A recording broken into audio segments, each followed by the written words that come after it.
Et salut à tous et salut à toutes, c'est Yoni, mais je suis ravi de vous retrouver pour une émission spéciale de Time Out, une émission un petit peu particulière aujourd'hui puisqu'on va parler exclusivement de la trade deadline, messieurs. Il s'est passé beaucoup de choses.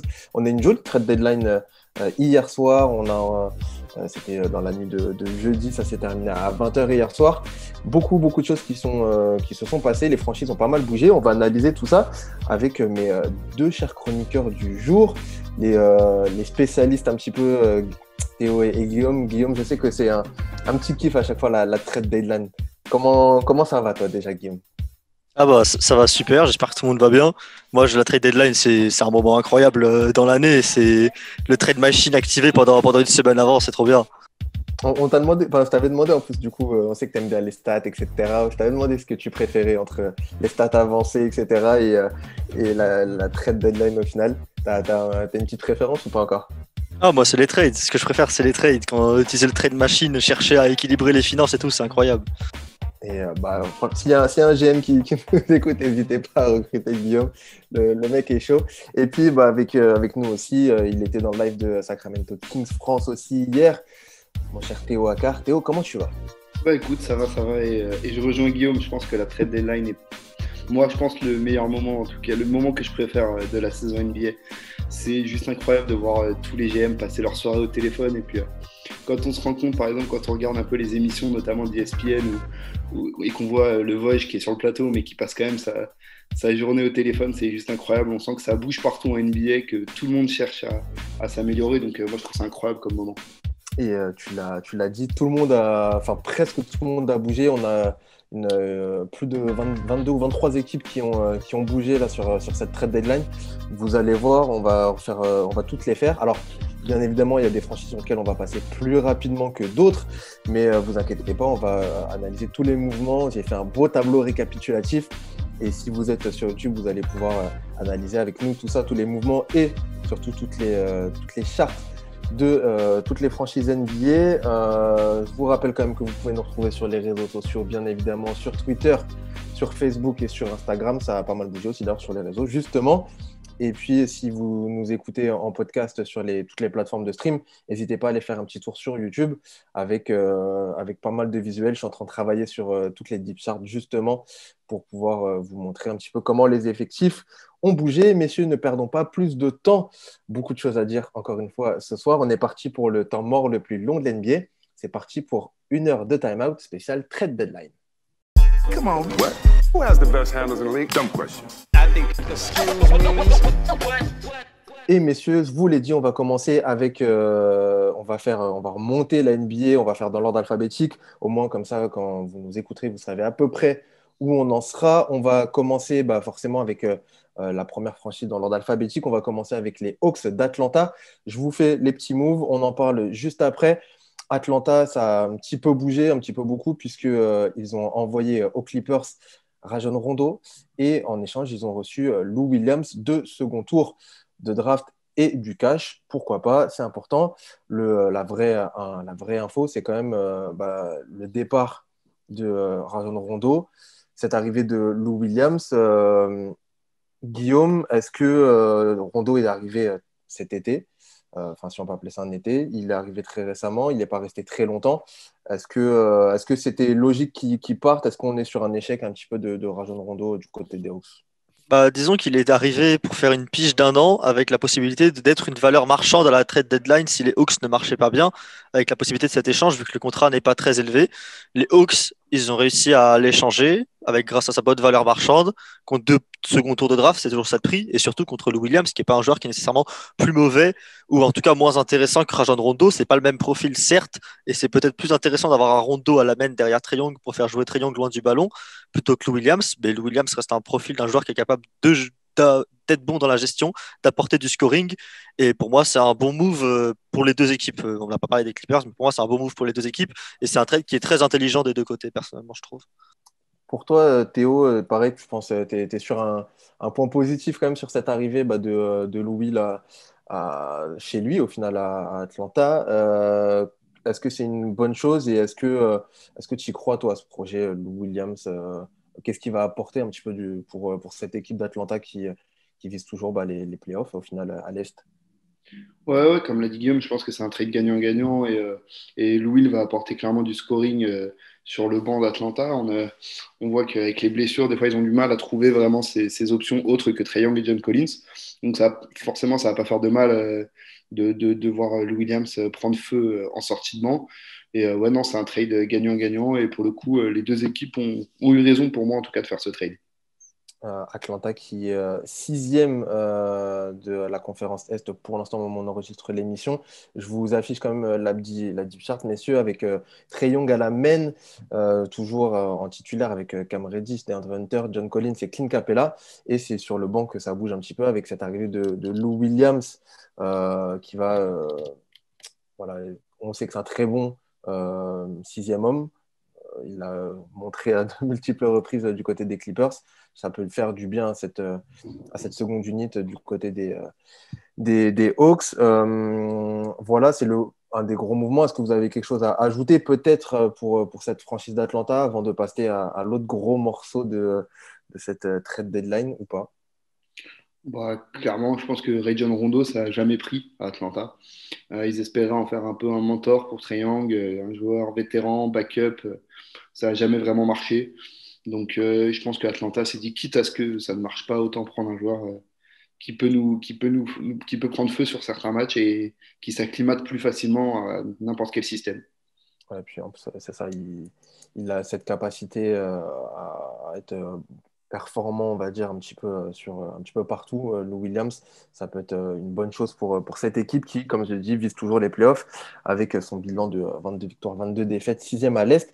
Messieurs, je voudrais quand même passer à la franchise d'après, puisque c'est un des gros morceaux de cette trade deadline. Il y a beaucoup de choses à dire. Beaucoup de choses ont été dites aussi sur son GM. Au final, on va parler des Boston Celtics et de Danny Ainge, qui est souvent moqué d'ailleurs lors des périodes de trade comme ça. Alors, les Boston Celtics, je vous fais le petit récapitulatif, ça s'affiche. Ils ont reçu un joueur qu'on connaît bien, Evan Fournier, messieurs, qui arrive du côté des Celtics en échange de deux seconds tours de draft seulement, entre guillemets, on va en parler, on va en discuter. Ça a bougé aussi du côté des Celtics avec Chicago. Il y a un échange à trois équipes. Je vous mets le détail. Il y a Mo Wagner et Luke Cornett qui sont arrivés du côté de Boston. En échange, il y a Daniel Theis et Javonte Green qui sont partis à Chicago. Voilà pour les arrivées et les départs. On va se concentrer quand même dans un premier temps, messieurs, sur Evan Fournier. C'est le gros morceau, enfin en tout cas, c'était un des gros poissons de cette trade deadline qui arrive dans une grosse franchise. Guillaume, je te pose la question. Qu'est-ce que toi, t'en as pensé de cette arrivée? Est-ce qu'on le savait, Evan Fournier, qui était prévu qu'elle allait bouger? On ne savait pas où. Ça, il y avait beaucoup de rumeurs sur. Il y avait plein de franchises, en tout cas, qui étaient nommées. Pas forcément, enfin, les Celtics étaient dedans, mais ce n'était pas forcément les favoris. Il se retrouve à Boston. Qu'est-ce que toi t'en penses? Comment tu as vécu le truc un petit peu de cette arrivée de notre Frenchie du côté de Boston? C'est incroyable pour Boston de récupérer un joueur qui joue pas mal loin du ballon, qui apporte énormément de spacing, qui n'est pas un mauvais défenseur, qui est un joueur qui va connaître son rôle, qui est un joueur qui est capable de créer, si besoin, balle en main en fin d'horloge. Enfin, c'est vraiment une arrivée, enfin, surtout vu la contrepartie, c'est incroyable pour Boston qu'ils leur signent ou non. Ils avaient cette trade exception à utiliser, ils le savaient. Ils l'ont utilisé sur un joueur qui, pour moi, valait cette trade exception. Ils ont eu bien raison de l'utiliser. C'est un trade magnifique pour les Celtics, à mes yeux. Théo, je l'ai dit, c'est Evan Fournier, c'est deux seconds tours de draft entre guillemets seulement. Seulement non, parce que Evan Fournier est free agent à la fin de la saison. Est-ce que pour toi, c'est un bon move quand même du côté des Celtics de récupérer ce Evan Fournier-là, en tout cas, qui peut peut-être partir à la fin de la saison, mais en tout cas, c'est une bonne chose pour toi, pour les Celtics et pour Evan aussi. Oui, c'est une bonne chose. On sait que les Celtics sont dans le win now. Daniel a souvent été critiqué pour avoir gardé ses tours de draft et rajouté toujours des jeunes dans cet effectif. Et bon, bah là, il donne des seconds tours. Bon, il a encore tous ses premiers tours, hein, donc s'il veut, il pourra encore rajouter des jeunes au premier tour des prochaines drafts. Mais en tout cas, Evan Fournier, ouais, c'est clairement. En fait, c'est comme dit aux États-Unis, c'est low risk et high reward. C'est-à-dire qu'il y a peu de risques et ça peut rapporter très gros pour Boston. Après, à voir si Evan va re-signer à Boston ou pas, s'il va se sentir bien. Mais je pense que c'est un profil dont ils avaient besoin. Voilà, il y a une place à prendre sur le bas de course parce qu'on sait que Jalen Brown occupe les postes 2-3, Tatum les postes 3-4. Kemba n'est pas forcément pour l'instant très bon cette saison. Donc il va y avoir besoin sur les lignes arrière d'un joueur comme Evan Fournier à Boston. Donc pour le joueur et pour la franchise, c'est gagnant-gagnant. Je pense que Evan peut très bien s'intégrer au système de Brad Stevens. Et pour les Celtics, avoir un joueur comme Evan Fournier pour pas grand-chose, c'est juste parfait.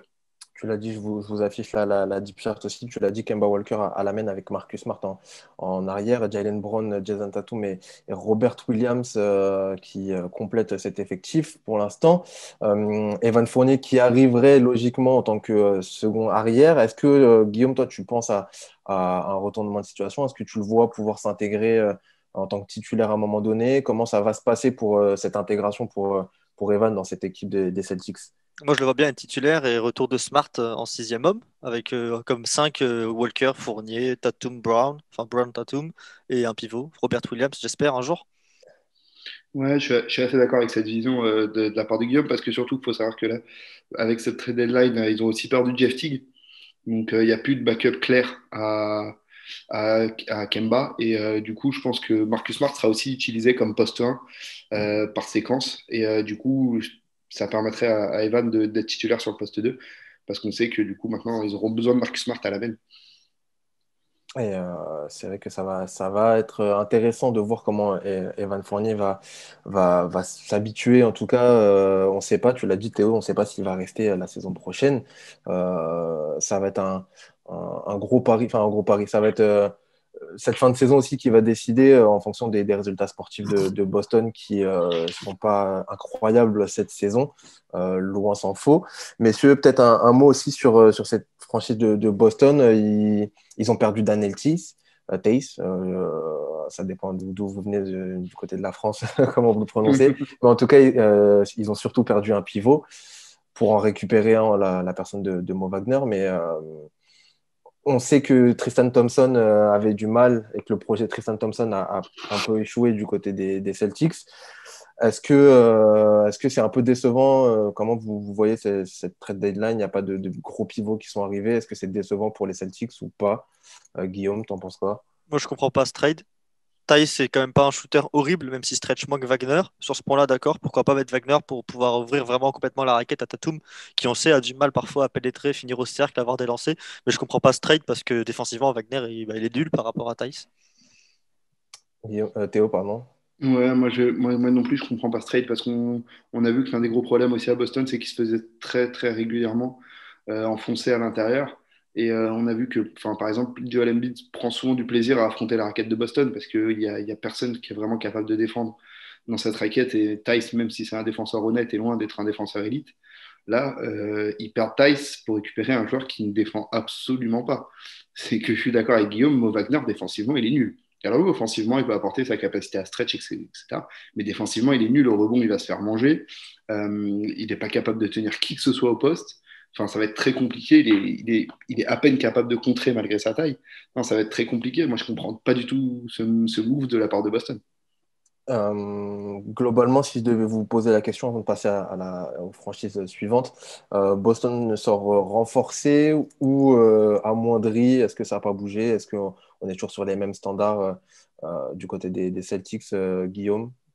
Renforcé, parce que le trade de pivot, on peut quand même le dire, c'est fait pour laisser de la place, le trade de Tice, pour laisser de la place à Robert Williams, qui est très très bon ces derniers temps. Donc il y a quand même un intérêt d'avoir fait ce trade, même si je ne suis pas convaincu pour cette saison actuelle, je suis convaincu pour l'avenir. Donc, ils sont quand même renforcés, ne serait-ce que récupérer Fournier contre des seconds tours, c'est se renforcer. Théo? Oui, oui, ils sont renforcés parce que c'est des problèmes à l'intérieur qu'ils avaient déjà. Donc, ils n'ont pas réglé, mais ils se sont par contre renforcés clairement sur les lignes arrière et dans leur capacité à scorer. Donc, oui, ils sont là, clairement, ils sont renforcés. Eh ben, félicitations à nos amis des Boston Celtics dans ce cas-là, en espérant que ça soit un peu mieux pour eux sur cette fin de saison. Je le rappelle, les Celtics, pour l'instant, ils sont huitièmes en 21 victoires et 23 défaites. On enchaîne, messieurs, avec la franchise d'après, c'est les Brooklyn Nets. pas de mouvement. Il y avait quelques rumeurs, notamment sur Didier Riddick, sur peut-être Javal Magui ou André Drummond. Au final, ça n'a pas bougé du côté des Nets, donc on ne va pas en parler. Les Hornets, juste après la franchise, juste après, ça a un tout petit peu bougé. On a Brad Wanamaker qui est arrivé du côté des Hornets en provenance des Golden State Warriors en échange uniquement de cash. Ça va permettre à cette franchise avec la blessure de la Melo Ball d'avoir un petit peu de backup à la main. Voilà pour les Hornets, on ne va pas trop détailler non plus. L'autre franchise, messieurs, qui a quand même pas mal bougé, dont il faut parler, c'est les Chicago Bulls, messieurs. Les Chicago Bulls, je vous fais le petit récap rapidement.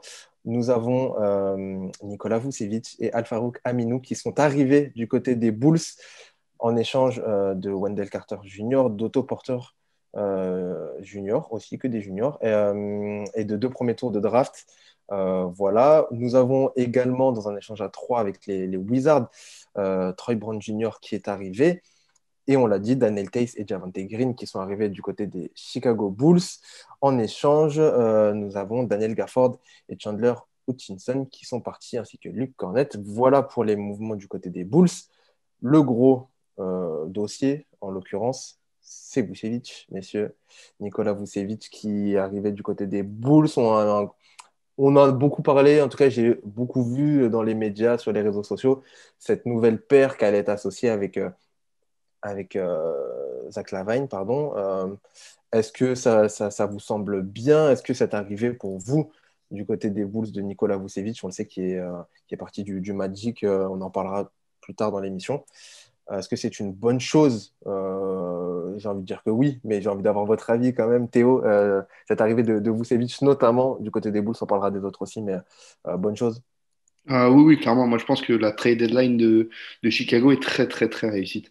Je pense que Arturas Karnisovas, qui est un GM qui est arrivé cet été, il n'avait pas fait de choix fort encore, à part Patrick Williams à la draft. On l'avait pas vu beaucoup trader cet été.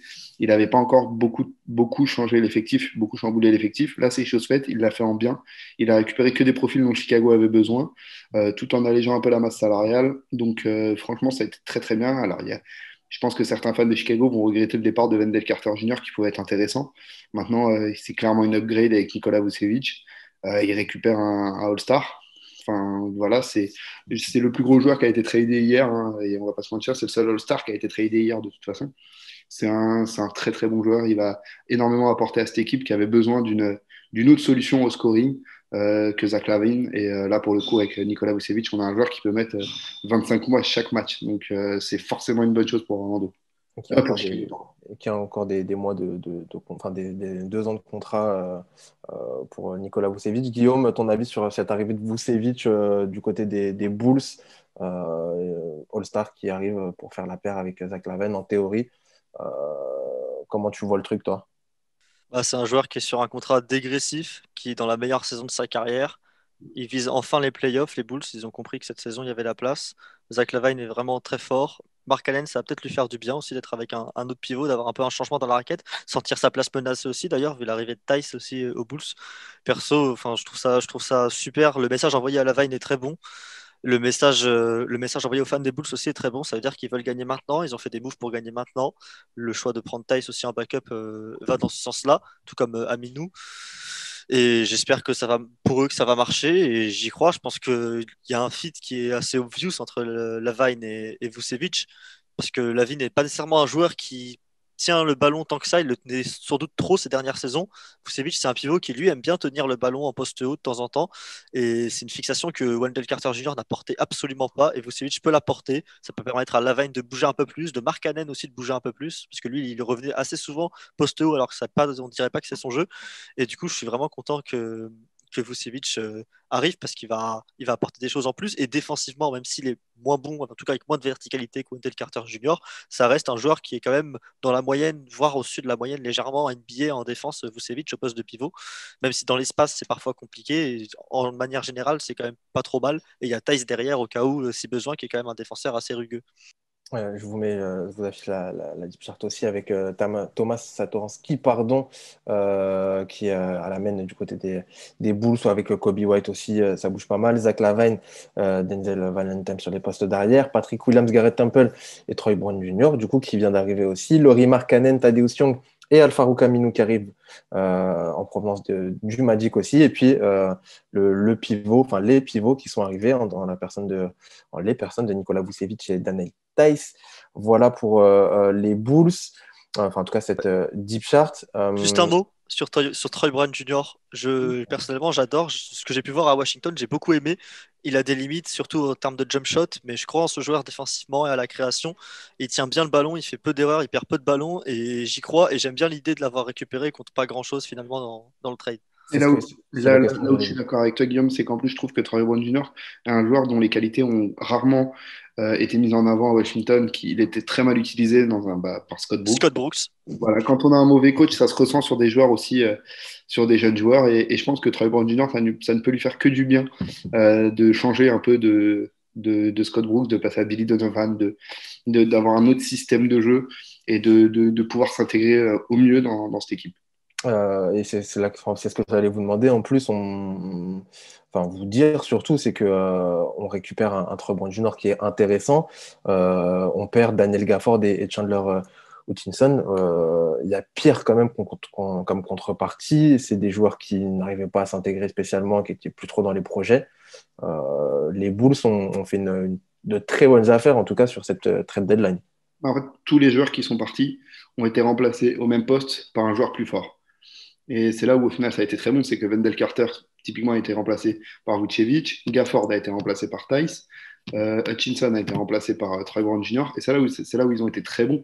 Les Bulls, c'est qu'au final ils ont amélioré l'équipe et ils n'ont pas perdu tant que ça. Alors oui, Wendell Carter Jr. est un jeune joueur, mais voilà, ils n'ont pas perdu tant que ça. Et par rapport à ce qu'ils ont récupéré, c'est clairement une très très très très belle trade deadline de la part de Karnisovas.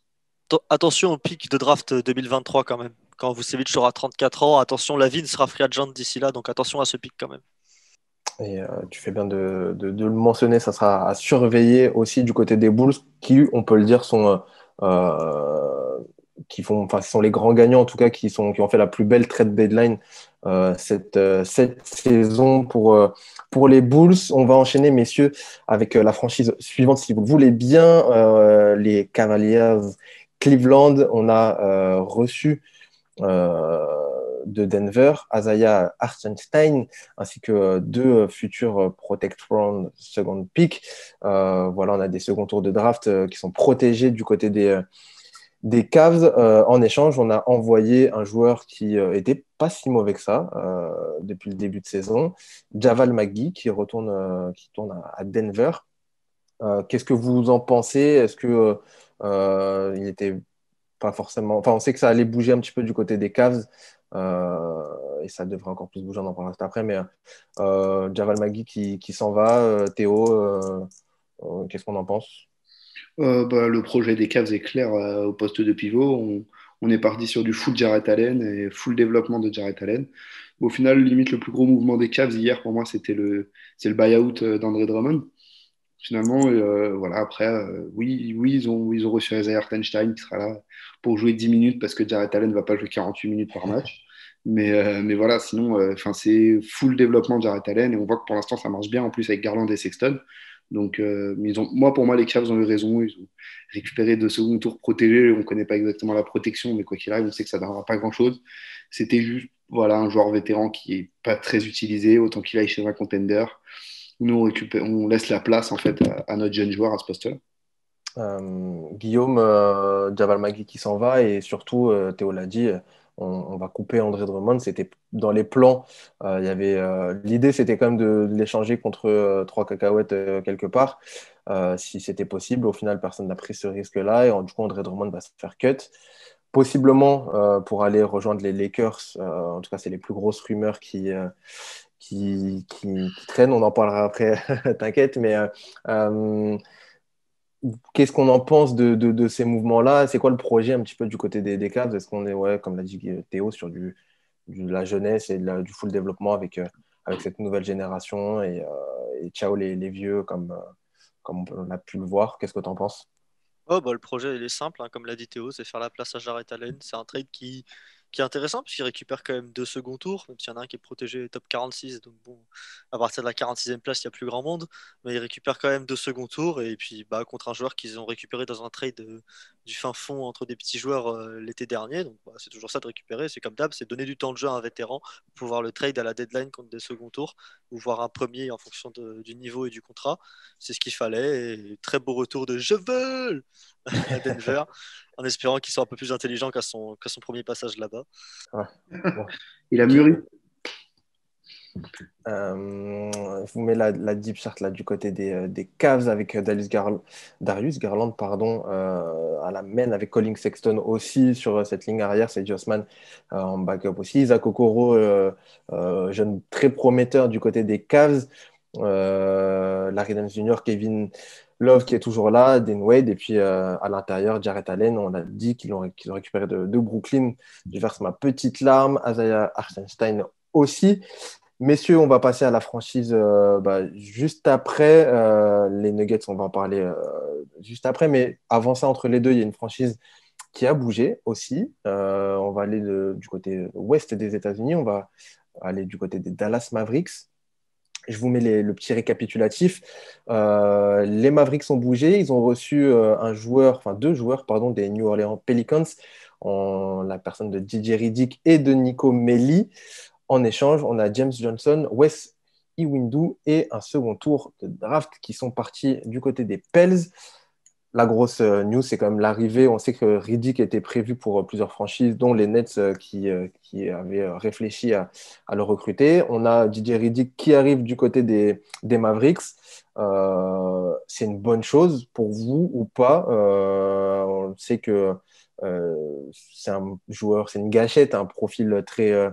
c'est un shooter, un vrai shooter qui va faire du bien peut-être à cette équipe et à un certain Luka Doncic qui va pouvoir s'amuser et pénétrer, ressortir.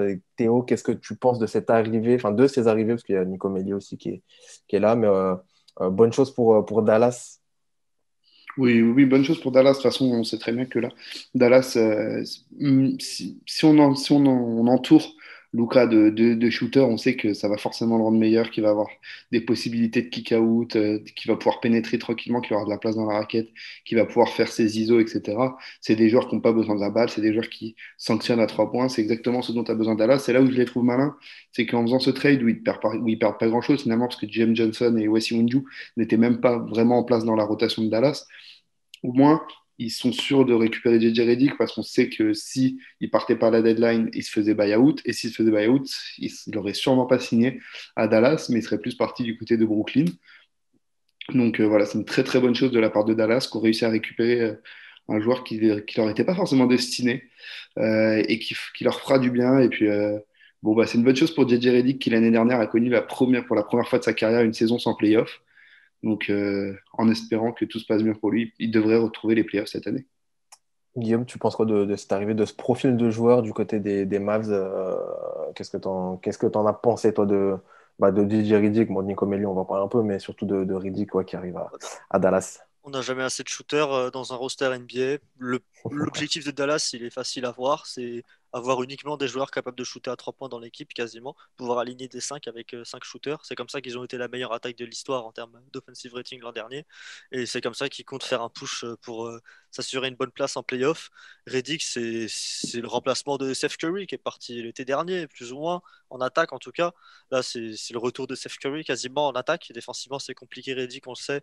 Mais Dallas a l'habitude de recourir pas mal à la zone, ce qui peut cacher un peu De Redick, cacher, même si je pense que ça peut être compliqué. On sait qu'ils ont eu JJ Barrera pendant un temps et qui était un physique comparable à Redick, même s'il était meilleur défensivement quand même que Redick. Melly, c'est un très bon shooter et je pense qu'il aura aussi un rôle dans la rotation. C'est pas un joueur qui est non plus, enfin c'est un joueur qui a fait de bonnes choses du côté des Pels. J'ai du mal à comprendre, on en reviendra après sur les Pels, mais moi j'ai du mal à comprendre pourquoi lâcher Melly contre un simple second tour de draft alors qu'il y a quand même encore un objectif de gagner, puisqu'Ingram, il commence à avoir. Enfin, il y a un objectif de gagner maintenant. C'est un joueur qui peut aider, un joueur de complément qui peut aider à gagner maintenant. Je comprends pas pourquoi le lâcher personnellement, Melly, contre des joueurs qui vont sans doute pas signer. Et Bon, en tout cas, on est sur une équipe, tu l'as dit, on n'a jamais assez de shooters du côté des Mavs avec, je vous mets la deep chart là avec Luka Doncic forcément à la main. Derrière, c'est plutôt pas mal avec Jalen Brunson et Trey Burke. On a du Josh Richardson aussi qui peut shooter, DJ Redick, Dorian Finney-Smith, Tim Hardaway Jr. au poste 3. Et après, à l'intérieur, on est sur un petit mélange de genres. Kristaps Porzingis qui peut jouer à 4 ou 5 en fonction des line-up. Nico Melli, Maxi Kleber, Willy Kollenstein aussi qui est là, Boban Marjanovic toujours et Dwight Powell. Globalement, bonne trade deadline pour les Dallas Mavericks. On sait qu'ils sont, je regarde le classement, que je ne dise pas de bêtises, ils sont 7e, 23 victoires, 19 défaites à l'Ouest.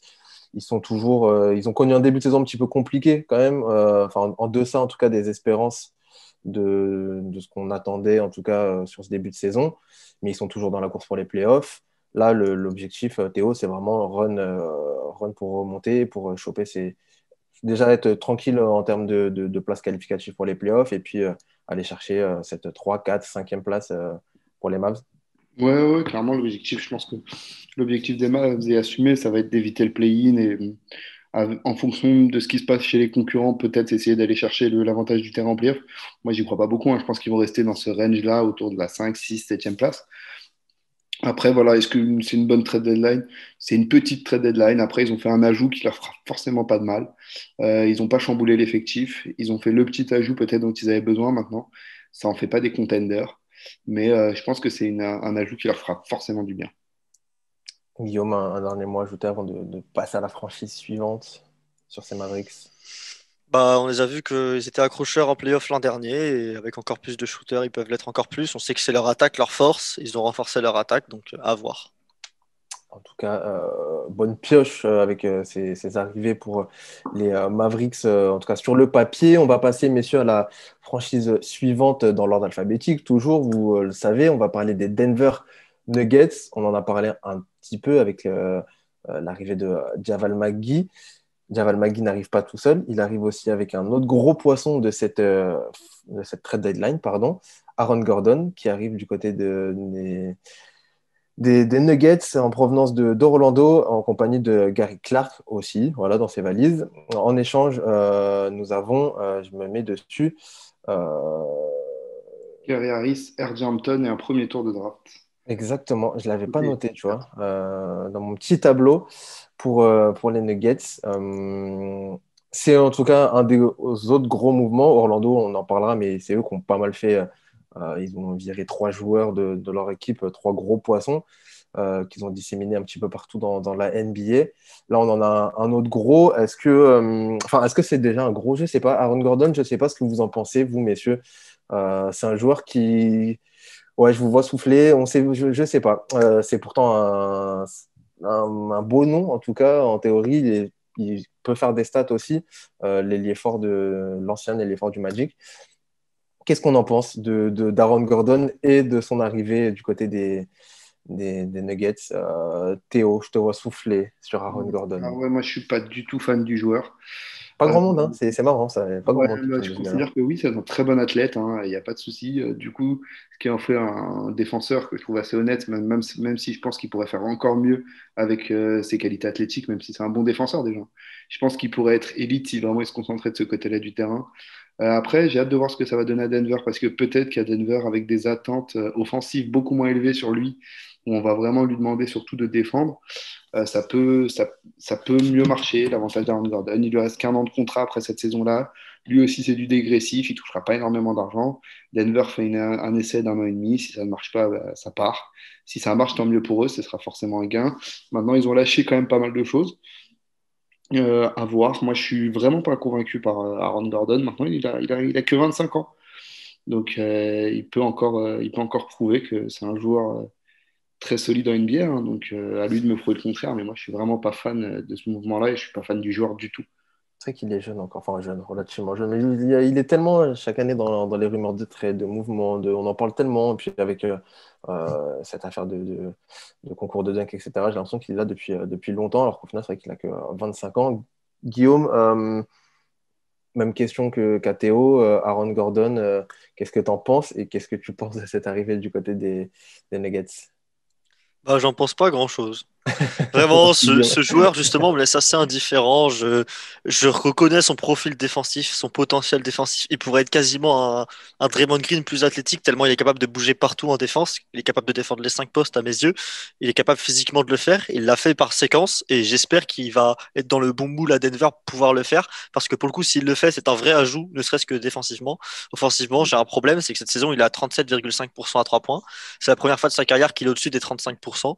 Si c'est une vraie qualité, si c'est une vraie amélioration et que ça va se maintenir, qu'il est à 37% à 3 points, c'est un très bon joueur que Denver récupère. Si par contre il va retomber dans les 31-32% qui sont sa moyenne en carrière et avec ses 60% au lancer franc et ses 43% au shoot, là ce sera un bien moins bon gain pour Denver, même si je pense qu'il aura des meilleurs shoots. J'espère qu'il aura des meilleurs shoots à Denver. J'ai quand même du mal à voir offensivement la plus-value. Mais défensivement, ça pourrait être une vraie plus-value par contre de ce côté-là du terrain et j'espère que Paul Millsap pourra lui apprendre deux, trois trucs au passage.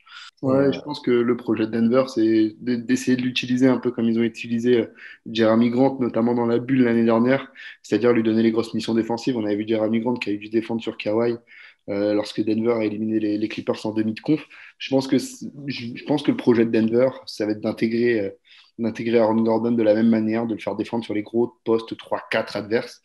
Et comme l'a dit Guillaume, hein, moi, il a un côté un peu frustrant parce qu'il pourrait tout faire mieux, mais il fait tout moins bien. C'est quand même assez frustrant. la définition même d'Aaron Gordon, je vous mets la deep chart vite fait avant de vous filer la parole. Jamal Murray à la main, Montemori Facundo Campazzo, Will Barton et Marcus Howard. On a du Michael Porter Jr. au poste 3 avec PJ Dozier.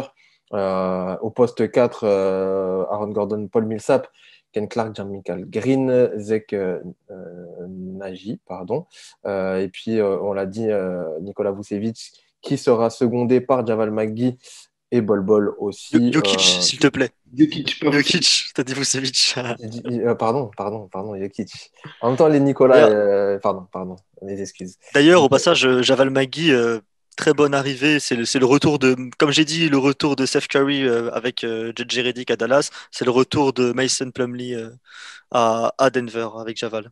Il a moins de playmaking, mais Javal McGee, c'est le retour de ce pivot vertical pour remplacer Jokic, avoir un profil complètement différent et un profil qui est même capable de jouer à côté de Jokic. C'est ce qu'il faisait avec Plumlee à l'époque. Et je pense que McGee aussi, dans le dunker spot, peut jouer à côté de Jokic.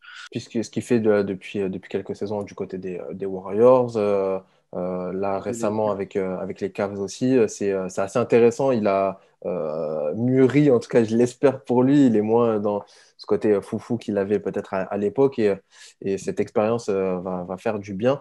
La petite question que je voulais quand même vous poser avant d'enchaîner, c'est Aaron Gordon pour vous sera titulaire ou pas du côté à la place de Millsap, sur le banc sans. Bah, déjà, Millsap, c'est quand il est là. Et Millsap, où il a 35 ans, maintenant, voilà, il va jouer moins et il va être là pour. C'est le vétéran qui va mettre des baffes, notamment Aaron Gordon quand il fera pas ce qu'il faut. Et je pense que oui, Aaron Gordon sera titulaire.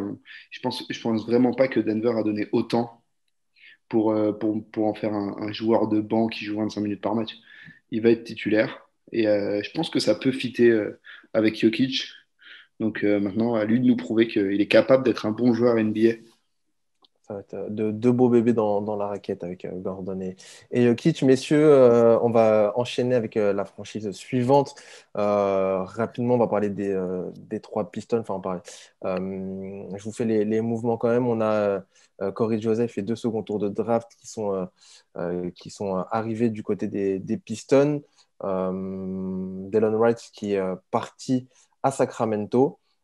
Est-ce que vous avez un petit commentaire ou pas? On s'en fout un peu du Bah, côté full des reconstruction, Pistons. quoi. C'est parti Ils pour la ont, reconstruction. On se débarrasse de Dylan Wright qui peut être un joueur utile dans une équipe visant autre chose.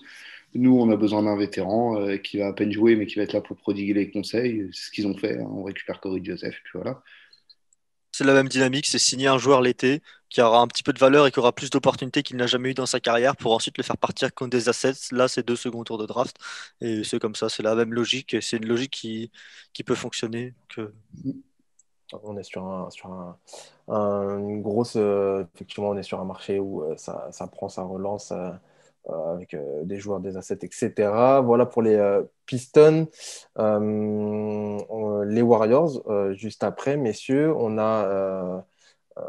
ça n'a pas beaucoup bougé, mais on a du coup Brad Wanamaker qui est parti, Marquez Chris aussi qui est parti, cette fois-ci lui à San Antonio. Brad Wanamaker c'était à Charlotte. En échange, on a récupéré du cash pour Wanamaker et du cash aussi et bon, des droits de Candy Lalanne qui joue en Corée apparemment. Voilà, c'est pas incroyable pour les Warriors. Ça va être quoi l'objectif rapidement des Warriors sur cette fin de saison avec ça n'a pas beaucoup bougé. Deux joueurs qui sont partis. Marcus qui était blessé de toute façon, qui ne jouait pas beaucoup. C'est quoi l'objectif là rapidement pour les Warriors toujours pareil, aller chercher le play-in ou les play-offs. Play-in et espérer que Curry prenne feu. C'est ça. C'est ça, de toute façon, voilà. Et puis voilà, au moins, si on n'a pas le play-in, on a développé des options un peu plus jeunes. Je pense que notamment Nico Magnon va gagner pas mal de temps de jeu avec le départ de Wanamaker. Du coup, ça, hop, on continue le développement de certains jeunes. Puis voilà, quoi. Marquis Chris, pareil, même s'il revient, il ne gênera pas Wiseman dans son développement. Et puis, avec un peu de chance, en fonction de Curry et de Draymond, ce que ça donne, bah, on va chercher les playoffs. Et si, par le play-in, parce que je pense qu'ils ne seront pas dans le top 6, mais l'objectif, c'est d'aller chercher les playoffs par le play-in. Et puis voilà, après, c'est tout. Magnon qui draftait 50, 55 ou 57, je sais pas, c'est plutôt pas mal pour lui d'être backup de Steph Curry. Il y a pire comme début de carrière pour le jeune Magnon. Messieurs, on va passer notre franchise juste après les Warriors. Si vous suivez bien la NBA, vous savez exactement de qui on va parler. On va parler des Houston Rockets. Puisque là aussi ça a bougé, beaucoup de choses à dire sur cette franchise des Rockets qui a pas mal fait parler depuis le début de saison avec le départ de James Harden, les changements de coach, etc. En termes de récapitulatif, nous avons du côté des Rockets l'arrivée d'Avery Bradley, de Kelly Olynyk et d'un premier tour de draft swap. Voilà, et en échange, nous avons un joueur qui s'appelle Victor Oladipo qui a fait ses petites valises, qui a pris son petit avion et qui est parti vers le soleil de Miami. Messieurs, ce départ de Dipo était attendu. Qu'est-ce que vous en pensez? Est-ce que la destination vous choque? Et est-ce que vous êtes content aussi pour Victor Oladipo? On sait qu'il n'était pas très heureux, qui était parti là en début de saison d'Indiana, qui n'était pas très heureux du côté des Rockets, qui voulait très vite partir. Là, il est parti. Est-ce que ça semble être une bonne chose pour lui et pour les Rockets, Guillaume? Bah, pour lui, oui, pour les Rockets aussi. C'est jamais intéressant d'avoir un joueur qui n'a pas envie de jouer là, qui n'a pas envie d'être là. Pour Oladipo, c'est une bonne chose. Il va enfin pouvoir se relancer dans une équipe qui a une culture, qui a un style de jeu qui lui corresponde bien. Espérons qu'il soit capable de retrouver son niveau d'antan pré-blessure de la saison où il avait été vraiment exceptionnel avec Indiana, je pense pas, et retrouver un niveau potable et un niveau redevenir un joueur propre et comment on dit et efficient. Je plus le mot français, efficace pardon, en attaque. Ouais, T'inquiète. et c'est ça, c'est à force de regarder des stats avancées, ça, c'est les stats avancées. Mais ouais, j'espère que ce sera une bonne affaire pour le Heat. J'y crois, mais il va falloir qu'Oladipo se remette un peu en question parce que ce soit sur la fin aux Pacers ou que ce soit aux Rockets, son comportement était vraiment pas ouf. De toute façon, on va en parler de Miami aussi, ça a pas mal bougé. Se concentrer sur Houston, on a Avery Bradley, Kelly Olynyk et du coup tour de draft qui sont arrivés en échange de Victor Oladipo. C'est un peu toujours la même question. Je suis désolé messieurs, mais Théo, c'est quoi le projet du côté des Rockets là maintenant,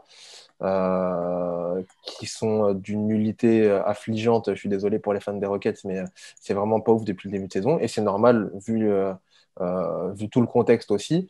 Enfin, c'est normal, c'est compréhensible vu le contexte.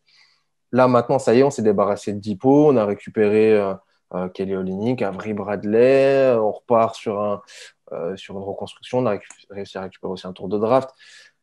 Bon, on part sur un projet construction, selon toi, ou c'est un peu plus compliqué que ça?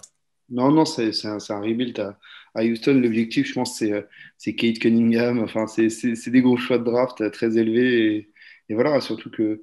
Après, ils n'ont pas vraiment récupéré un choix de draft dans le trade de Oladipo. C'est un échange de choix qu'ils ont récupéré, le droit d'échanger le C'est ça. choix avec Miami. Donc voilà, mais c'est oui, projet à reconstruction. Kevin Porter Jr., vas-y, fais-nous plaisir. Christian Wood, vas-y, fais-nous plaisir. Jason Tate, enfin, je sais pas, tous ces joueurs-là, là, allez, faites-vous plaisir, les gars. Et puis voilà, et puis Houston, c'est full reconstruction. John Wall va être très, très, très, très dur à trader. Si jamais je pense qu'ils ont une semi-porte ouverte pour trader John Wall, ils l'envoient tout de suite, où que ce soit. Mais, euh, mais voilà, en tout cas, ouais, Houston est en mode reconstruction et on va essayer de chercher les meilleurs joueurs. Je vous affiche là la deep chart des Rockets avec John Wall, tu l'as dit, Kevin Porter Jr., l'espoir qui a du ballon et qui sera là aussi.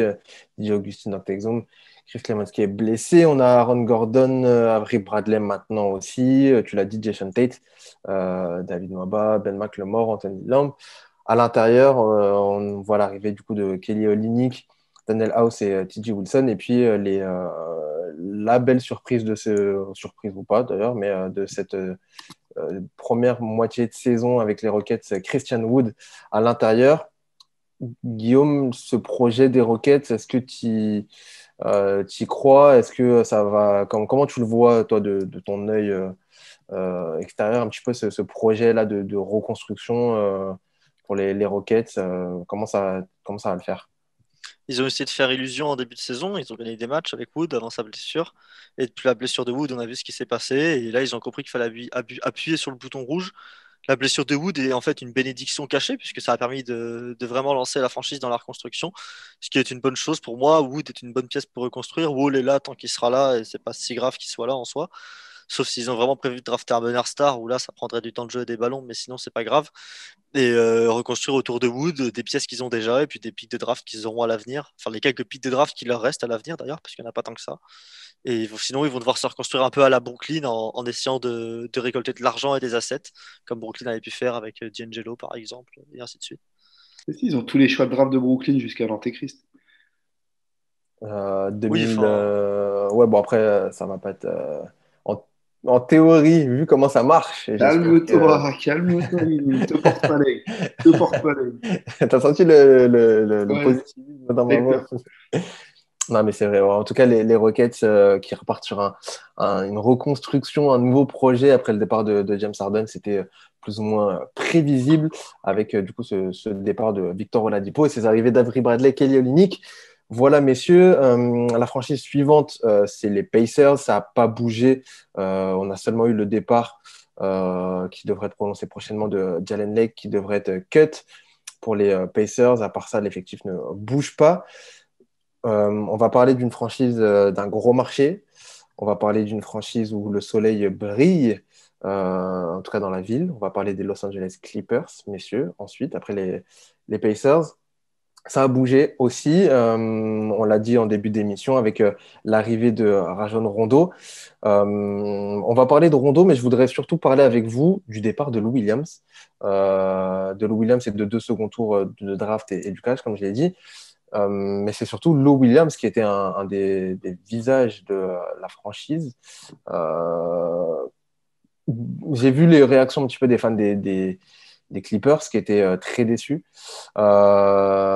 qui parlaient du manque de classe un petit peu de cette franchise, de faire partir Lou Williams comme ça. Qu'est-ce que vous en pensez? Est-ce que on est sur du business, l'NBA, puis de toute façon, Lou Williams, il fallait le faire partir? Est-ce que vous êtes un petit peu aussi déçu pour Lou Will de partir comme ça? Sur ce trade-là, en tout cas, Guillaume, pardon. c'est du business, c'est du business. C'est un joueur qui a apporté beaucoup à la franchise. C'est un joueur qui n'était pas bon depuis le début de saison. Il récupère à la place un meneur qui est capable de gérer le tempo, ce qu'il n'avait pas depuis le début de l'ère Paul George Kawhi Leonard. Je vois pas où il est le problème personnellement. C'est un business. Ils ont tradé un joueur pour récupérer un profil dont ils avaient plus besoin et qui est plus complémentaire avec ce qu'ils avaient. Ils vont laisser un peu plus de ballons et de scoring à Luke Kennard en sortie de banc. Et tout se passera très bien. Et personnellement, en tout cas, surtout qu'ils l'ont pas tradé aux Rockets dans une poubelle. Ils l'ont tradé dans une équipe qui joue les playoffs. Guillaume, Théo? Je suis assez d'accord avec ça. Et Rajon Rondo, c'est exactement ce dont ils avaient besoin.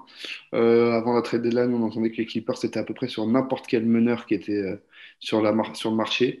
Donc voilà, ils ont eu peut-être le moins bon de tous ceux qui étaient sur le marché, mais qui reste quand même un plutôt bon joueur. Et on sait que une fois qu'il va arriver l'odeur des playoffs, ce sera plus le même joueur. Il retrouvera son cerveau et puis il deviendra bon. Donc, non, les Clippers ont eu raison. Ils sont dans le business.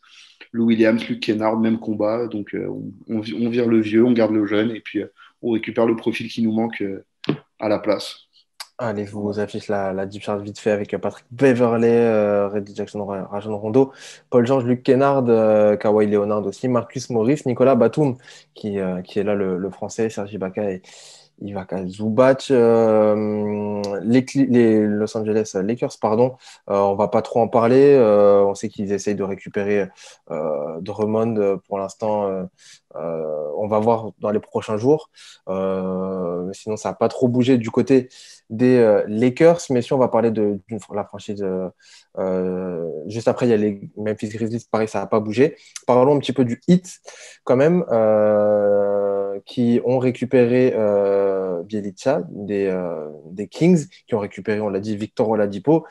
On a Mo Harkless et Chris Silva qui sont partis. Je l'ai dit, Avery Bradley, Kelly Olynyk également. On sait qu'ils voulaient récupérer peut-être Kyle Lowry, peut-être la Marcus Aldridge, qui va se faire cut, enfin qui s'est fait cut, pardon, des Spurs. Le Heat, on est sur une bonne trade deadline ou pas, Guillaume, ces arrivées. Est-ce que c'est un peu décevant vu ce qu'ils comptaient récupérer ou est-ce que globalement ça peut les aider? Ils ont récupéré un shooter contre rien en récupérant Bielitsa. Et ils ont récupéré un arrière qui a vraiment du potentiel avec Oladipo contre rien. Parce qu'Oli Olynyk, ça faisait un bout de temps qu'il servait, mais qu'il pouvait partir sur un trade. Ça ferait ni chaud ni froid aux fans du Heat. Avery Bradley, il ne servait pas à grand-chose. Ils n'ont même pas perdu un seul pick de draft dans l'histoire, alors qu'ils n'avaient pas beaucoup de picks de draft pour faire des trades. Donc voilà, ils ont pas fait l'erreur de lâcher Hero pour Lowry à mes yeux. En tout cas, ça aurait été une erreur de lâcher Hero. Ils ont toujours du coup Duncan Robinson, Hero, Oladipo, Butler, Adebayo. Et pour moi, ce 5-là est capable de faire de belles choses. Qu'on mette un pivot en plus pour sortir en arrière ou qu'on laisse comme ça. C'est capable de faire de très belles choses en playoff. C'est très complémentaire. Moi, c'est un grand vainqueur de cette deadline, le 8 à mes yeux. Théo, même sentiment?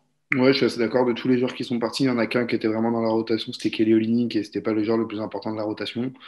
Ils ont récupéré ce dont ils avaient besoin, je pense. Ils avaient besoin d'un peu de création, de scoring et ils ont ramené ça avec Victor Oladipo. Avec Bjelica, on a un joueur, on sait ce qu'il sait faire, on sait ce qu'il sait pas faire. Il va être un peu caché par la mentalité très défensive et les joueurs qui seront autour de lui. Donc ça se verra pas son côté plot en défense. Et donc voilà, non, c'est bien joué de la part de Miami qui, oui, est intégrant gagnant de cette trade deadline et ça me fait mal de le dire. Avec ces deux arrivées du côté du Heat, pas de mouvement chez les Milwaukee Bucks ni chez les Minnesota Timberwolves. On n'a pas bougé, ça a bougé rapidement. Un petit mot quand même sur les New Orleans Pelicans, messieurs. Je l'ai dit qu'ils se sont séparés de DJ Redick et de Nico Melli. Est-ce que c'est quoi le projet? Même question comme d'habitude, hein, mais c'est quoi le projet un petit peu, Guillaume? C'est que tu n'étais pas très convaincu de ce que Je viens de fait. voir que Melli avait demandé à partir, donc bah voilà, ils ont fait partir deux joueurs qui voulaient partir et qui allaient se faire buy-out sans doute. Ils ont récupéré un second tour de draft et James Johnson qui, je sais pas s'ils vont le couper ou pas. Je sais pas s'il a été coupé, mais s'ils le coupent pas, il est toujours intéressant à avoir dans un effectif. Bah le projet c'est un peu bête de perdre des shooters, mais le projet c'était de récupérer un petit truc contre ça. Ils l'ont récupéré le petit truc contre peut-être qu'ils allaient perdre contre rien la semaine prochaine, donc c'est toujours ça de prix. Ouais, Théo. je suis assez d'accord avec ça. Et puis voilà, les Pelicans avaient fait un choix. Le numéro 2 le joueur qui allait jouer au poste 2 c'est Jashar plus que JJ Redick. Ils avaient fait un choix entre les deux. Ils ont choisi Jashar. Donc JJ Redick, son départ est logique. Ce qu'ils ont récupéré, bon, James Johnson peut servir dans une rotation, capable de défendre, capable de mettre des trois. Puis voilà, bah, écoutez, moi le problème aux Pelicans, pour moi, il est toujours sur le banc. Il est pas forcément dans l'effectif, mais moi, j'ai juste une question sur Lonzo Ball, quoi, parce que du coup, le mec, ça fait 3 semaines qu'il entend partout qu'on veut se débarrasser de lui, et au final, il part pas, il reste. Dans quel état d'esprit il va être? C'est ça qui va m'intéresser aussi plutôt sur les Pelicans, c'est de voir quel Lonzo on aura. Est-ce que ce sera un Lonzo déterminé pour prouver qu'ils avaient tort de vouloir le trader, de l'envoyer un peu partout dans les 4 coins de la NBA, ou est-ce que il va se morfondre sur lui-même? Ça va voir. Je pense qu'il a un mental d'acier, donc il va montrer qu'il a le niveau, mais c'est ça qui va plus m'intéresser avec ces nouveaux Pelicans, entre guillemets. Il était attendu du côté des Bulls, notamment le frère de Lamelo. Voilà pour les Pelicans, messieurs.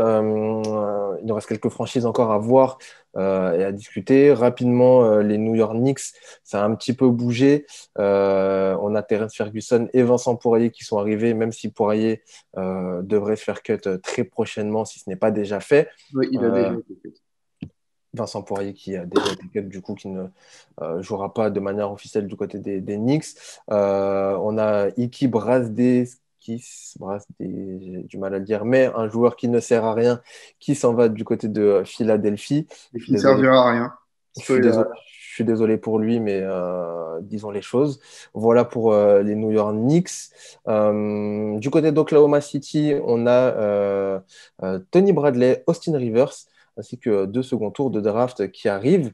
C'est les 33e et 34e tours de draft pour OKC. En échange, on a envoyé George Hill du côté de Philadelphie. Pour un mot quand même sur cette franchise d'OKC, on parlera de Philly juste après, mais un mot quand même sur cette franchise d'OKC. Bon, c'est très clairement, encore une fois, Qu'est-ce qu'ils vont faire de tous ces assets C'est du Sam Presti dans le texte. Écoute, il a 34 choix de draft sur sur les 7 prochaines années, 17 premiers tours et 17 seconds tours. Donc voilà, en gros, il aura au minimum 2 premiers choix et 2 seconds choix par draft, plus certaines drafts où il en aura 3 dans chaque tour. Donc voilà, il va se faire plaisir. Je pense que le projet, de toute façon, là, c'est on donne tout aux jeunes. Et puis, au bout d'un moment, une fois que l'équipe sera redevenue compétitive, ça fera tellement d'assets à lâcher dans des trades pour récupérer des gros joueurs.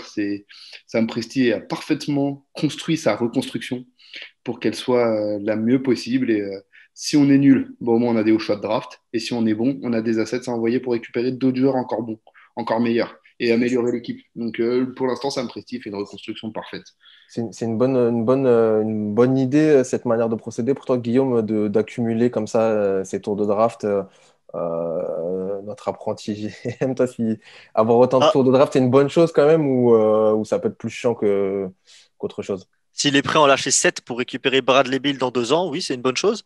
Alors, c'est cool. S'il est prêt, si lui il est prêt et on sait que Sam Presti est capable d'appuyer sur le bouton, pas comme un certain Danny Ainge qui a accumulé des assets pour au final ne rien en faire et peut-être même pas aller en playoff cette saison.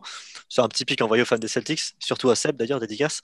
Mais, enfin, c'est juste récupérer des assets, toujours accumuler, accumuler, accumuler, pour autant que Shai se développe. Et dès que Shai sera un joueur qui sera assez bon pour qu'on ait envie de construire autour de lui, ou qu'on aura récupéré aussi à la draft cette année un joueur assez bon pour construire avec Shai plus ce joueur, ils lanceront 7 pics de 7 premiers tours dans un trade, ils récupéreront le meilleur joueur qui a envie d'être tradé en NBA, et puis ce sera reparti comme sur des roulettes à OKC.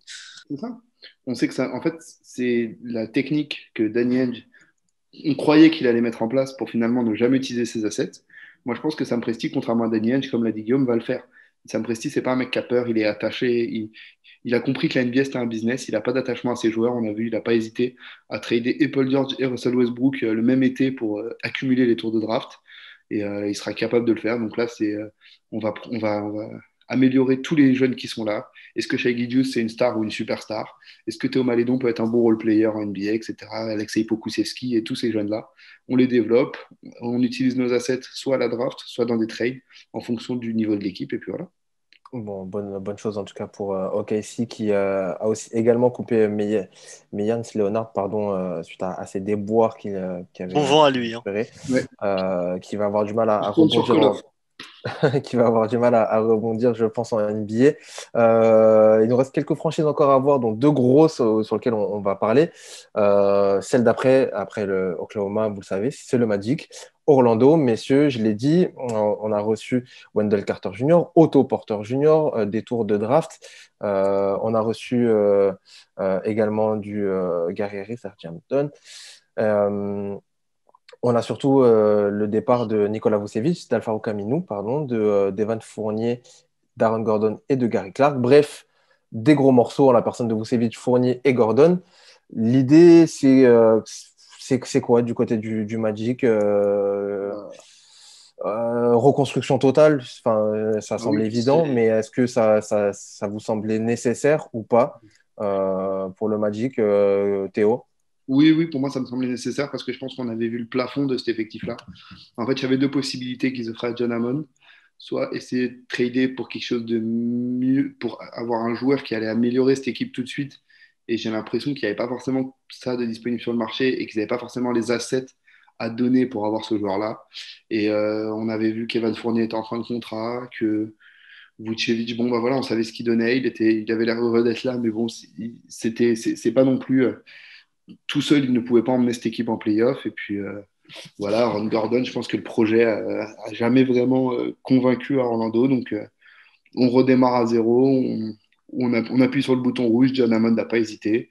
Et voilà, il redémarre tout à zéro. Et puis voilà, Orlando va tanker pour au moins cette année et l'année prochaine. Puis on verra après.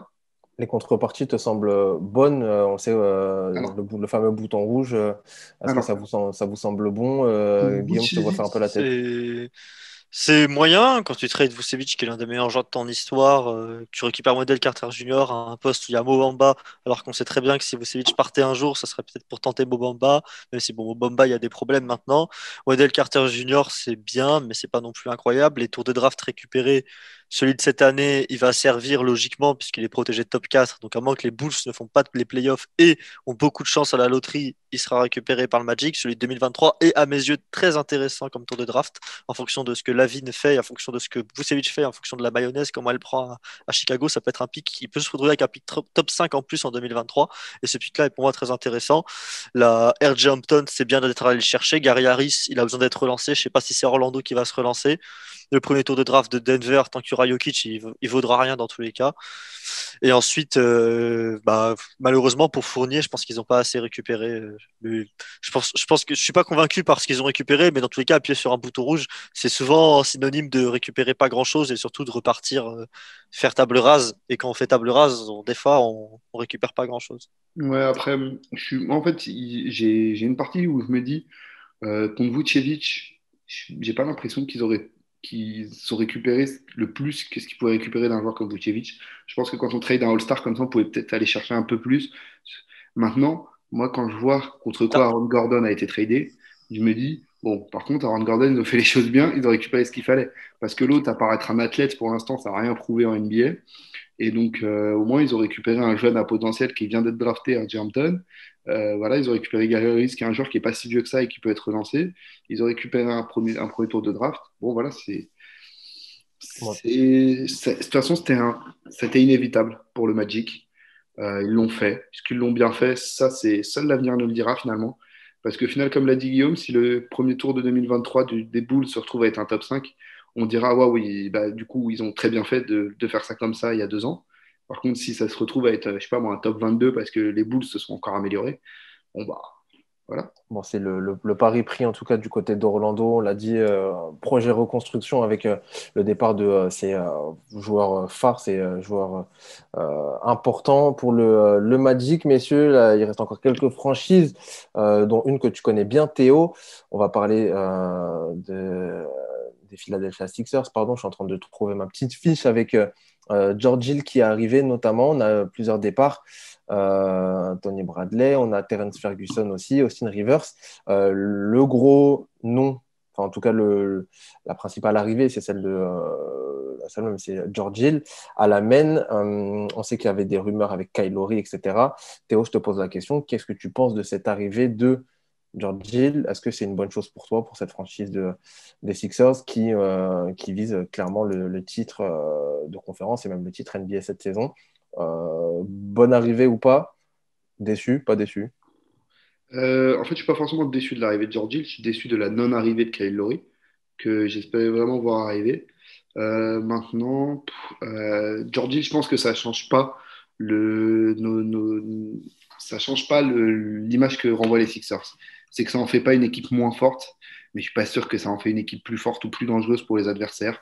Ok, on a un joueur qui sait gérer le tempo, qui a au moins de l'expérience, donc je pense qu'en playoff, Tyrese Maxey ne verra pas de minutes, à moins qu'il y ait un gros blowout sur les premiers matchs.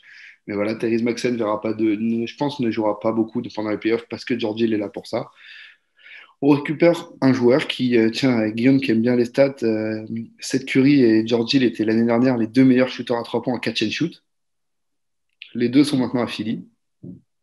Donc Voilà, c'est bien pour entourer Simmons et Embiid, hein. On a toujours dit qu'il fallait des shooters autour de Simmons et Embiid pour que ça marche. On les a. Mais maintenant, va falloir montrer que. Il va falloir que ces Simmons et Embiid montrent que ce sont de vrais leaders dans les matchs qui comptent en playoff. Parce que pour l'instant, Philly a toujours été décevant en playoff. Et George Hill ne change pas grand-chose. La pression reste sur Embiid et Simmons. Vite fait un avis, Guillaume, sur cette franchise des Sixers. Bah, un très bon shooter de plus dans une équipe qui a toujours qui n'aura jamais assez de shooters vu que les deux meilleurs joueurs ne sont pas nécessairement des shooters. Embiid est exceptionnel au shoot cette saison, à voir si ça se maintient à partir de l'an prochain. Et Ben Simmons n'est pas un shooter évidemment. Donc pour moi, c'est juste un shooter de plus, et un joueur capable de tenir le ballon en plus dans une équipe qui a besoin de tout ça. Donc c'est très bien. Je vois que Théo il redemande la parole, donc je lui fais la passe D pour une fois. Théo, vas-y. Merci Guillaume. Non, c'était juste parce que là, il y a une info qui est sortie juste avant qu'on commence à enregistrer. Donc, les Philly étaient bien l'équipe la plus proche de trade pour Kyle Lowry. Les Raptors, à un moment, pensaient que Philly allait vraiment proposer l'offre qu'ils attendaient. On était vraiment l'équipe la plus proche à trader pour Kyle Lowry. Au final, Toronto a apparemment demandé trop pour Daryl Morey. C'est dommage parce que je pense que Kyle Lowry, pour le coup, aurait beaucoup changé les choses et on aurait vraiment pu être un contender très très sérieux avec Kyle Lowry. Mais voilà, c'est dommage. Ouais. Bah, justement, Toronto, c'est la dernière franchise dont je voulais parler avec vous. Ça n'a pas bougé du côté des Suns, du côté des Blazers. On a Norman Powell quand même. Norman Powell. Il Norman nous reste deux Powell. franchises à parler, hein, parce que moi, les Blazers, je suis très Ouais, très content de ce qu'ils ont on va, fait, hein. Écoutez, bien hypé. parlons des Blazers avec cette arrivée de Norman Powell et les départs de Gary Trent et de Rodney Bah, Hood. Vas-y, vas-y. j'espère que Powell va être au niveau qu'il affiche depuis le début de saison à Toronto. S'il l'est, c'est un super coup de la part de Portland qui récupère un joueur qui a 2 ans de contrat et qui est meilleur au jour J que Gary Trent. Par contre, si Powell retombe dans ce qu'il était l'an dernier et que Gary Trent confirme ce qu'il a montré pendant la blessure de McCollum, là, ils peuvent s'en mordre les doigts parce que je crois très fort en Gary Trent, mais je crois aussi très fort en Norman Powell. Je pense que c'est un trade qui peut être un win-win. Et Rodney Hood était nul depuis le début de saison, donc c'est pas plus mal qu'il soit loin de Portland et loin de Damien Lillard. Qui était le meilleur joueur des Raptors depuis le début de saison, Norman Powell, et de loin. C'est vrai que c'est une bonne arrivée du côté des Blazers. Théo, est-ce que tu veux donner ton petit mot aussi sur cette arrivée de Ouais, Norman ouais, ouais, Powell? Norman Powell, ouais, moi pour le coup, c'est vraiment un truc un trade win-win comme l'a dit Guillaume, je pense. Après, en fait, je pense que Portland n'avait pas vraiment le choix pour Gary Trent Jr. qui a refusé une extension de contrat, enfin cet été, même si c'était pas vraiment l'été, mais pendant l'intersaison, en tout cas, il a refusé une extension de contrat. Donc je pense que Portland ne voulait pas forcément le perdre. Et du coup, voilà, Rodney Hood, c'est plus le joueur que c'était. Donc voilà, Powell, c'est forcément une belle arrivée, je pense. Donc contrairement à ce qu'a dit Guillaume, il a une option de joueur cet été. Norman Powell, on verra s'il la prend ou pas. Elle est à 11 millions. Mais c'est pas grave, Guillaume, je t'en veux pas. Mais voilà. Et du coup, Norman Powell, je pense que c'est une très très belle arrivée pour Portland. Et qui va continuer, en tout cas, de nous régaler, qui va essayer de progresser encore plus cette saison, les Blazers. Un pick 37 en plus. Ça montre la valeur de certains second choix de draft. Septième pick du second tour, Gary Trent. Ça permet de récupérer un joueur comme Powell qui peut être très très utile pour un run en playoff pour les Blazers. Gary Carrément. Trent qui, du coup, il était en fin de contrat alors que c'est seulement sa troisième saison parce qu'il était second tour de draft. Je précise parce que j'étais en train de me dire, mais comment ça se fait qu'il soit déjà en fin de contrat? Mais il est en fin de contrat aussi, Gary Trent, et les Raptors ont tout intérêt à le prolonger, bien sûr. Carrément, je suis entièrement d'accord avec vous, messieurs. Voilà pour les Blazers. Du côté des Sacramento Kings, ça a pas mal bougé. Ça a un peu remué comme ça. Est-ce que ça sera efficace? Pas forcément. On a Delon Wright qui est arrivé depuis Détroit. Du côté depuis Miami, on a Moarkless et Chris Silva. Terrence Davis aussi qui arrive de Toronto. Quelques jours avant, on avait Mfiondu Kabengele, pardon, qui sera logiquement coupé en compagnie de Jabari Parker. Du côté des départs, on a Corey Joseph ainsi que 2 seconds tours qui partent du côté de Détroit. On a Bjelica, on l'a dit, à Miami. Second tour de draft qui part à Toronto. Et puis un second tour de draft protégé qui part aux Clippers.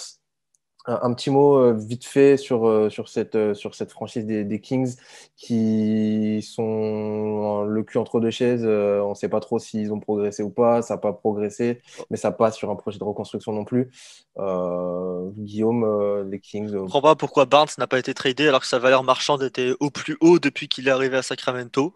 Je comprends pas pourquoi Hield n'a pas été tradé pour laisser vraiment de la place à Liberton au poste 2 alors qu'il aurait pu. Enfin, je comprends pas les non-trades. Les trades en soi, je les comprends. Ils servent pas à grand-chose. Ils servent à capitaliser pour récupérer Chris Silva à la place de Bielisa qui allait partir cet été dans tous les cas. Ils récupèrent Terence Davis qui est pas un mauvais joueur de basket et ils font quand même partir le très mauvais joueur qu'est Corey Joseph pour récupérer un meneur un peu meilleur en termes de gestion et un peu plus jeune. Enfin, ça casse pas trois pattes à un canard. Et je suis juste là pour rappeler que Gary Trent Jr. aussi avait été drafté par les Kings au départ, donc ça fait un de plus dans la liste. Voilà, j'avais même oublié ça. Théo, je te vois Ouais, ouais, en fait, moi je comprends ce que Guillaume ne comprend pas, les non-trades. Parce qu'en fait, Monte McNair a assumé que pour l'instant, sous la pression de Vivek, notamment, qui est le propriétaire des Kings, il avait assumé que cette année, Sacramento jouait le play-in.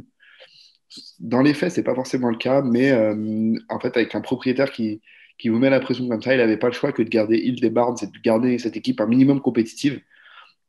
Maintenant, Delon Wright va faire du bien à cette équipe, je pense. En tout cas, elle peut pas lui faire du mal comme Corey Joseph lui a fait du mal. Maintenant, ouais, Sacramento, je pense que ça va pas énormément progressé. Ça va rater le play-in de quelques wins et puis voilà, ça va terminer ouais 12e à l'ouest et puis voilà. Et de toute façon, il faudra qu'on en parle de cette franchise de Sacramento. Il y a pas mal de choses à dire sur ce qu'on comprend et ce qu'on ne comprend pas, surtout du côté des Kings. Du côté des Spurs, ensuite, ça n'a pas trop bougé avec juste l'arrivée de Marcus Smart qui va rejoindre l'infirmerie contre des droits de draft pardon, et de la monnaie. On va terminer par les Raptors, mais avant ça, je vous donne quand même les deux autres franchises qui nous manquent. Le Jazz, ça a un petit peu bougé avec l'arrivée de Matt Thomas. C'est pas incroyable, mais voilà, contre un second tour de draft. Et du côté des Wizards, Un shooter en plus. Ça fait carrément, pas de mal. carrément qui reviendra, enfin qui sera sur le banc grande partie, mais pourquoi pas dans la rotation. Les Wizards, pour terminer ce tour rapido avec l'arrivée de Daniel Gafford dans la dit de Chandler Hutchinson, les départs de Troy Brown Jr. ainsi que de Mo Wagner qui part à Boston. Je voudrais terminer avec vous, messieurs, sur cette franchise de Toronto qui, on l'a dit, a vu l'arrivée de Gary Trent Jr., de Rodney Hood, de tour de draft également avec à Sacramento. On a Terence Davis qui est parti, on a Matt Thomas qui est parti et surtout Norman Powell. Kyle Lowry n'est pas parti, Pascal Siakam n'est pas parti non plus. Bon, est-ce que c'est une bonne chose pour les Raptors déjà ou pas? Est-ce qu'on est sur du positif quand même sur cette trade deadline pour les Raptors ou est-ce que fallait quand même faire partir Lowry, Siakam, etc. Qu'est-ce que vous en pensez, Guillaume, pour commencer? Bah, il garde Kyle Lowry qui est quand même le meilleur joueur de l'histoire de la franchise. C'est quand même beau, c'est un beau message envoyé. On verra ce qu'il fera cet été, s'il contre-signe ou pas. On sait que le Heat aura du cap, je crois, cet été. Ça dépend de ce qu'ils feront de l'Adipo aussi. Et ils ont récupéré contre Powell un joueur qui, pour moi, est un meilleur fit. C'est un joueur qui joue encore plus loin du ballon, qui est encore un meilleur shooter, qui a montré quand même un sacré potentiel. Et on sait que c'est une franchise qui développe très bien les joueurs Toronto. Et je suis très content pour Gary Trent qu'il soit là-bas. Et je suis très content pour ce qui va se passer. Rodney Hood, vu son niveau cette saison et depuis son retour de blessure, par contre, j'ai beaucoup plus de doutes quant à son avenir avec un poste et des minutes en NBA en tout cas, des minutes au moins, et un poste sans doute il en aura un. Mais je suis très content pour Toronto qui récupère Gary Trent et c'est vraiment peut-être le meilleur profil en termes de joueurs purs qu'ils auraient pu récupérer contre Norman Powell à mes yeux, en termes de jeunes, plus talent, plus fit. Théo, Ouais, je suis assez d'accord avec ce que vient de dire Guillaume. Mais, avoir le mot de la fin. et je pense que Kyle Lowry ne re-signera pas cet été. Je pense que c'est pas le projet des deux. Je pense que Kyle Lowry veut faire un dernier push pour le titre, peut-être en playoff, en tout cas un gros push en playoff avant de finir sa carrière. Même s'il a dit qu'il re-signerait au moins un contrat d'un jour pour finir sa carrière aux Raptors. Je te sens venir, Guillaume. Mais voilà. Et puis Toronto, je pense qu'ils sont là. En fait, je pense qu'ils ont marqué cette saison qu'ils étaient un peu dans un moment middle où ils sont clairement pas au niveau des Nets, des Bucks, des Sixers, et que par contre ils sont trop forts par rapport au bas-fond. Et je pense qu'ils vont partir sur un truc full confiance en Van Vliet, en Siakam, en Anunoby, en Gary Trent notamment. Faudrait trouver un pivot. Faut juste trouver un pivot. On la voit cette année et c'est horrible.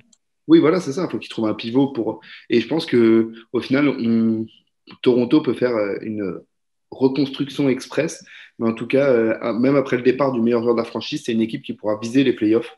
Parce que s'il trouve ce fameux pivot dont parle Guillaume, mais voilà, c'est une équipe qui est bien construite avec un management qui est très, très, très intelligent. Donc, moi, je pense que Kyle Lowry, ça va se finir à la fin de l'année avec Toronto.